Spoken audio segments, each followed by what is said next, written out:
서신서의 말씀으로 에베소서 말씀을 읽고 묵상하고 있습니다.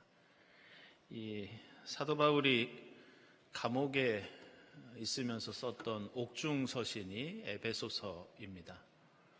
근데 이 에베소서는 그리스도인은 이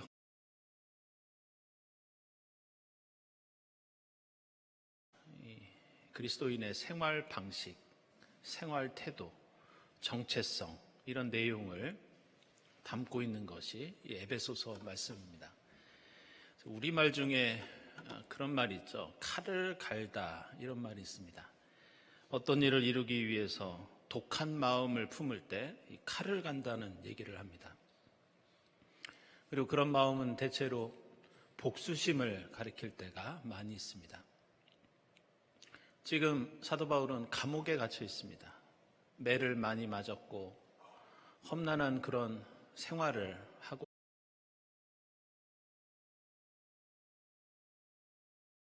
그런 일을 당하고 또 고난을 겪을 때는 어떻게 그것을 바꾸어가야 하는지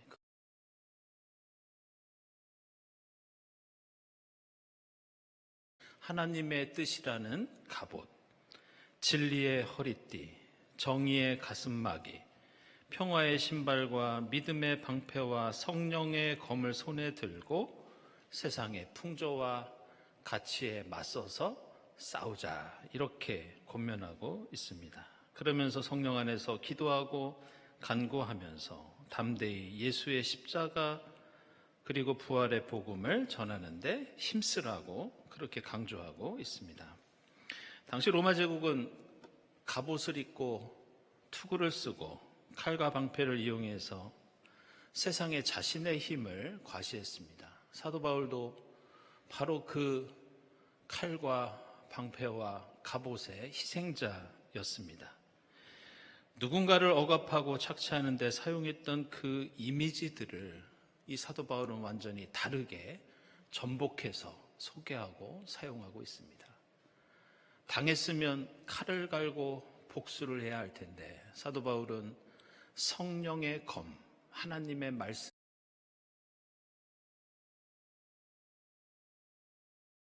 상대를 해야 하는 것이 아니라 말씀으로 나의 이기심을 치고 나의 욕망을 치고 새로운 방법으로 다른 세상을 만들자. 우리는 저렇게 살지 말자. 예수를 생각하며 세상을 변화시키자. 이것이 하나님의 백성의 정체성이요. 그리스도인의 삶의 방식이라고.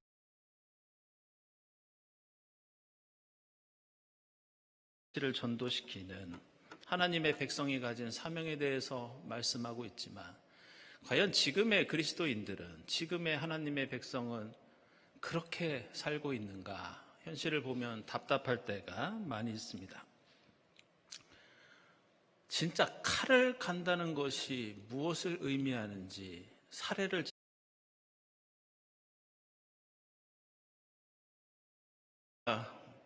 이스라엘에게 군사적인 공격을 가한 이래로 이 팔레스타인 땅에서는 1년 가까이 전쟁이 이어져 오고 있습니다. 아시는 대로 하마스가 로켓볼을 쏘고 사람들을 인질로 잡아가면서 무려 1200명이 넘는 이스라엘 사람들이 희생을 당했습니다. 그런데 그것은 그걸로 끝난 것이 아니라 바로 이어서 이스라엘이 칼을 갈고 보복을 감행했습니다. 지금까지 이스라엘 사람들의 보복을 통해서 무려 4만 명이 넘는 팔레스타인 사람들이 목숨을 잃었습니다. 그 대부분은 군인이 아니라 어린이와 여성들입니다. 우리는 이렇게 팔레스타인 땅에서 비극적인 뉴스가 들려올 때마다 도대체 이스라엘이라고 하는 나라는 어떤 나라인가? 유대인은 어떤 존재인가? 우리가 하나님의 백성이라는 것은 어떤 의미가 있는가?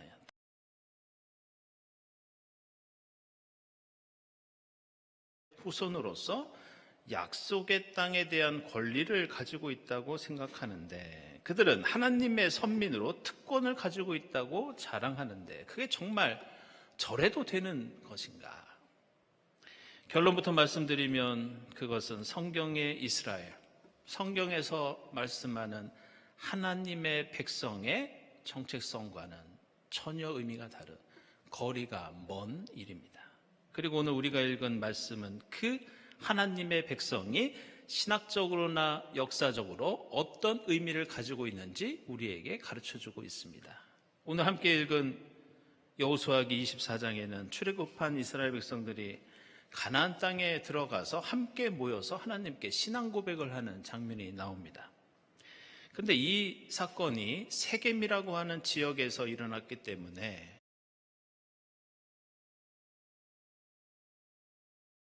사건은 이스라엘 역사에서 매우 중요한 의미를 가진 사건이었습니다. 왜냐하면 이스라엘이라고 하는 국가, 이스라엘이라고 하는 공동체가 공식적으로 시작되고 출범된 기점이 언제냐? 바로 이 여호수아기 24장의 세겜 총회입니다. 성경에서 이 세겜이라는 장소 어떤 의미를 가지고 있는지 우리가 주목할 필요가 있습니다. 왜냐하면 이 도성은 우리가 생각하는 것보다 훨씬 중요한 의미를 담고 있습니다. 창세기 보시면 하나님께서 아브라함에게 너는 본토 친척 아비 집을 떠나서 내가 너에게 지시하는 땅으로 가라 이렇게 명령하십니다. 아브라함은 묻지도 않고 따지지도 않고 그 길을 가다가 처음 가나안 땅에 들어와서 돌단을 쌓고 하나님께 예배했던 곳이 바로 이 세겜입니다. 하나님께서는 이 아브라함에게 하늘의 별을 봐라, 땅의 모래를 봐라, 내가 너에게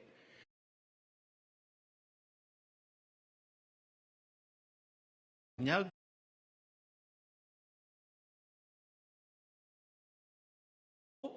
바로 이 세겜이었습니다. 창세기 33장과 35장을 보면 야곱 이야기가 나옵니다. 야곱이 형 에서와 갈등을 겪고 이제 한참 세월이 지난 다음에 에서를 만나기 전에 일이 있었습니다. 이 야곱은 두려운 마음으로 지금까지 자신이 믿고 의지하던 우상들을 가지고 와서 땅속에 버리고 묻는 일이 있었습니다. 상수리 나무 아래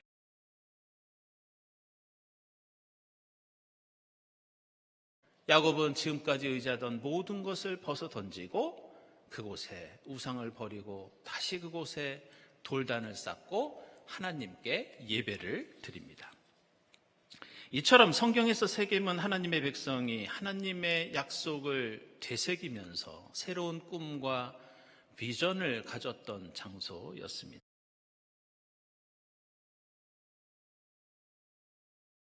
하나님의 사람으로 새롭게 거듭나던 장소가 이 세겜이었습니다. 그런데 오늘 여호수아기 24장은 바로 그 세겜 땅에서 아브라함과 야곱이 하나님을 만난 그곳에서 이집트를 탈출해서 광야를 거쳐 여기까지 달려온 사람들이 이제 하나님을 모시고 우리는 하나님의 백성으로 살겠다고 결단하는 그 모습을 우리에게 보여주고 있습니다. 그래서 이 자리는 이스라엘 공동체가 시작되는 자리, 이스라엘 국가가 시작되는 자리였습니다. 그런데 우리는 이렇게 성경에 나오는 이스라엘을 볼 때마다 한 가지 조심해서 유념해야 할 그런 점이 있습니다. 그것을 우리는 이스라엘이라고 하면 그들은 아브라함과 이삭과 야곱의 후손이고 따라서 그들은 이스라엘 공동체는 그 후손으로 이루어진 혈연 공동체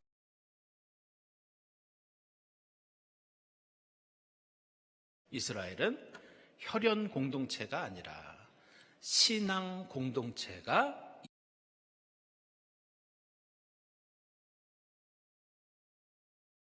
이 출애굽한 사람들이 누구였는지 언급되고 있는데 여길 보면 이스라엘 자손과 다른 여러 민족들이 함께 출애굽했다 이런 말씀이 나옵니다. 레위기 19장이나 민수기 11장에서도 보면 이스라엘 공동체 안에는 다른 민족 출신, 다른 종교를 지금까지 믿어왔고 다른 문화 속에 살던 많은 사람들이 섞여 있었습니다. 게다가 다른 민족들뿐만이 아니라 당시 이집트에서 소외당하던 장애인들과 사회적인 약자들과 나그네들이 이 출애굽 행렬에 동참했습니다. 그리고 여호수아기나 사사기를 보면 이러한 특징은 출애굽뿐만이 아니라 나중에 가나안 땅에 들어가서도 마찬가지였습니다. 이스라엘이 하나의 국가로 형성된 것은 그동안 함께 이집트에서 출발했던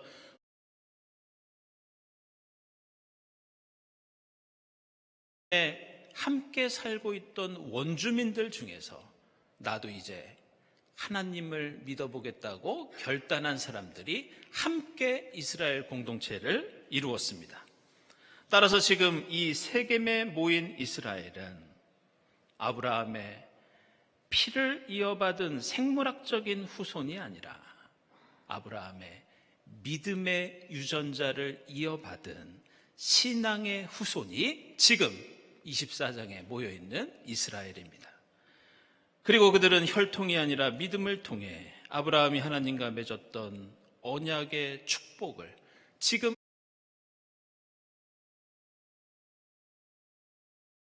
있습니다.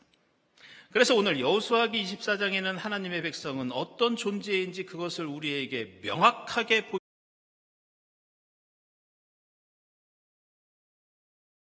내용입니다. 중간에 나오는 그 내용을 제가 읽어보면 당신들은 어떤 신들을 섬길 것인지 오늘 이 시간 이 자리에서 선택하십시오. 나와 나의 집안은 주님만을 섬길 것입니다. 바로 이 대목입니다. 우리는 이스라엘이나 유대인이라고 하면 그들이 하나님께 선택받은 선민의식을 가지고 있다고 알고 있습니다. 그러나 엄밀히 말해서 하나님의 백성은 하나님께서 원래부터 무조건 택하신 족속이 아니었습니다.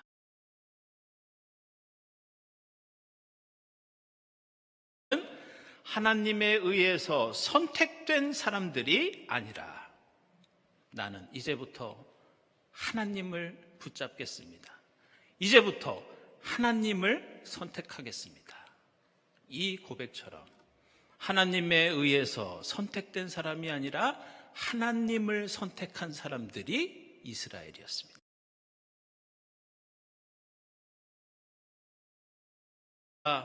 하나님의 뜻을 벗어난다면 그 사람은 아무리 아브라함의 직계 후손이라 하더라도 그는 이스라엘 백성이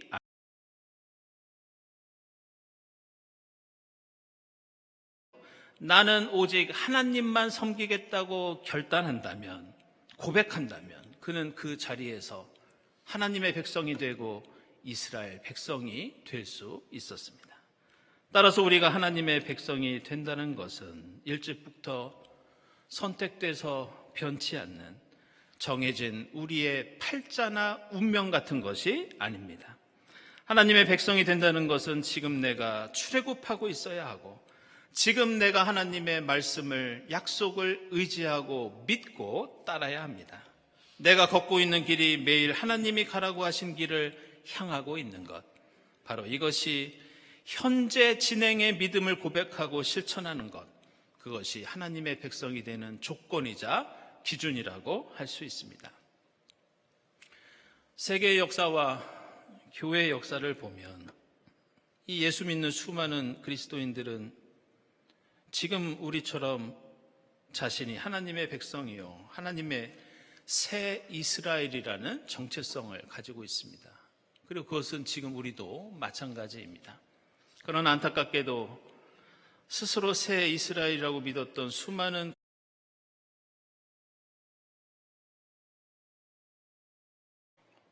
하나님을 사랑하고 이웃을 사랑하는 것이 아니라 힘으로 수많은 사람들을 억압하면서 폭력을 휘둘러 왔던 것을 볼 수 있습니다. 영국이 인도를 지배했을 때 19세기에 인도에는 독립운동이 일어납니다.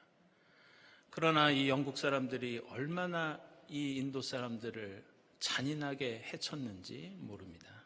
그런데 그때 영국의 교회에서는 성공의 성직자들은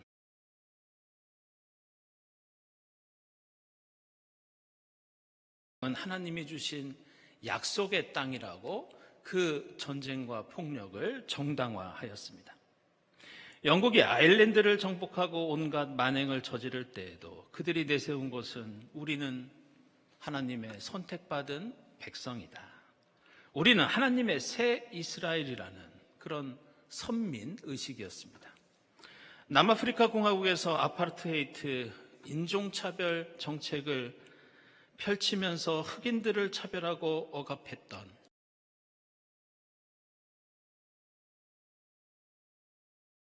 하나님의 선택받은 새 이스라엘이라고 생각했고, 흑인과 그들의 땅은 자신들이 정복해도 되는 하나님이 주신 약속의 땅이라고 여겼습니다. 그것은 미국도 마찬가지입니다.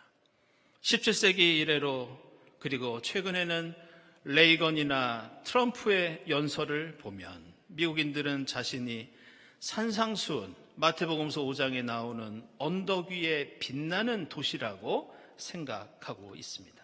그들은 하나님의 선택받은 백성이라는 의식을 갖게 되었고, 미국이 세계 곳곳에서 전쟁과 폭력을 자행할 때에도 그들이 가지고 있는 정체성은 우리는 새 이스라엘이다, 이런 생각이었습니다.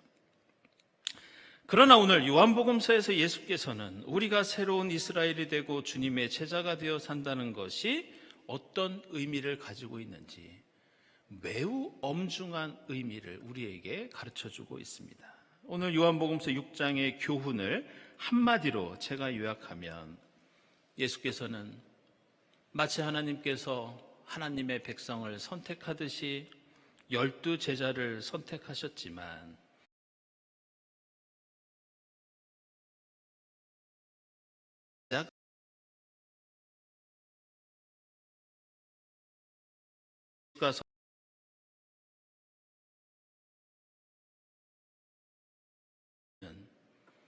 예수의 선택을 받은 제자임에도 불구하고 나중에 예수를 로마 당국에 팔아 넘겼기 때문입니다.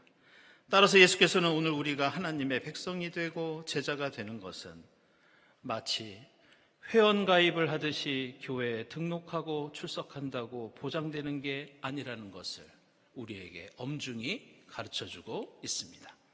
오늘 여호수아기에서 이스라엘 백성들이 모여있던 세겜이라고 하는 이 도시에는 원래 또 다른 상징적인 의미가 담겨 있었습니다. 세겜은 원래 아브라함이 살았던 기원전 19세기 때부터 이집트가 이곳에 쳐들어와서 성을 짓고 오랫동안 지배하던 성읍이 세겜이었습니다.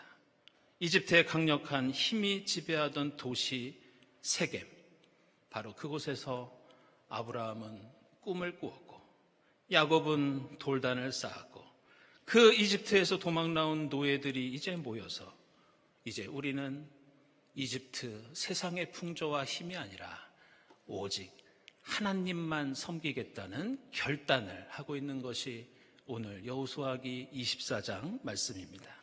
사랑하는 여러분, 우리는 성령 강림 후 14번째 주일을 보내고 있고, 이제 다음 주면 우리는 창조절을 맞게 됩니다.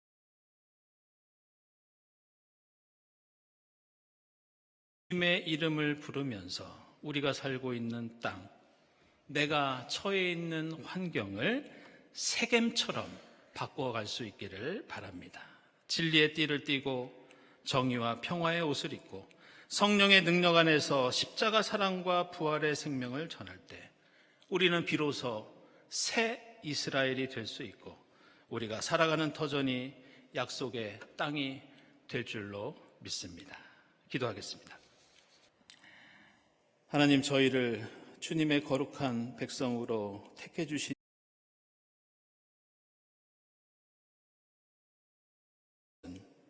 성령 안에서 저희가 늘 새로운 마음으로 주님 가신 십자가의 길을 따를 때 저희가 새 이스라엘이 되고 주님의 제자가 되는 줄 믿습니다.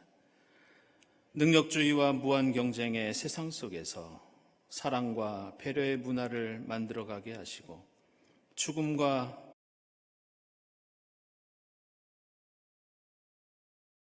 살림의 하나님 나라 이루어 가도록 성령께서 저희를 인도해 주시옵소서. 예수 그리스도의 이름으로 기도드리옵나이다. 아멘.